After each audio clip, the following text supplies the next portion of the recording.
Hozir Turkiyada o'ynayotgan markaziy hujumchilar ichida bir yashirin qahramon bor. Uni hech kim tanimaydi. Shomurodov. Ha, Başakşehir'da o'ynaydi. Ha, to'purarlik bo'yicha yetakchilardan Shomurodov. Romadan. Ha, Romadan keldi.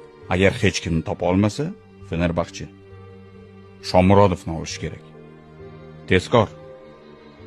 Driblingi bor. Gol urishlari, havodagi o'yini bo'ldi. U Lewandowski emasdir. Gap yo'q. Balki Osimhen ham emasdir. Bunga ham gapim yo'q. Ammo En-Nesridan yaxshiroq, Abrahamdan ham yaxshiroq. Men nima dedim? Aynan uni ol demayapman. Agar boshqalarni olib kela olmasang, shu futbolchiga bir qarab qo'y. Turkiyaga moslashdi, haqiqiy jentelmen. Haqiqiy jentelmen. Juda professional, tarbiyali, bizga shunday futbolchilar kerak.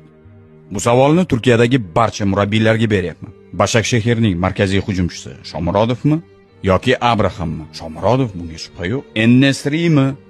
Shomurodovmi? Savol beryapman. Siz Shomurodovni yoqtirar ekansiz? Men juda yoqtiraman. Yo'q, Shomurodov bu Osimhen emas, albatta. Lekin uning faoliyatini Osimhenniki bilan taqqoslasa bo'ladi. U Romada o'ynadi. Unisi Napolida o'ynadi. Abrahamning o'rniga ham kelishi mumkin edi. Og'ayni albatta Shomurodov. Men senga nima deyapman? Fenerbahçe prezidenti Saadettin Saran. Meni eshit, og'ayni. Agar mavsumning o'rtasida yaxshi ketadigan bo'lsang, o'zi yaxshi ketyapsan, ko'rinyapti. Bitta markaziy hujumchi kerak.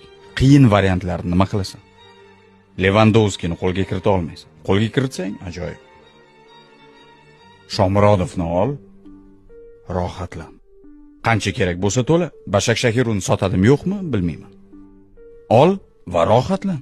Shomurodov bugun Turkiyada eng zo'r 4 ta hujumchilardan biri, shubhasiz.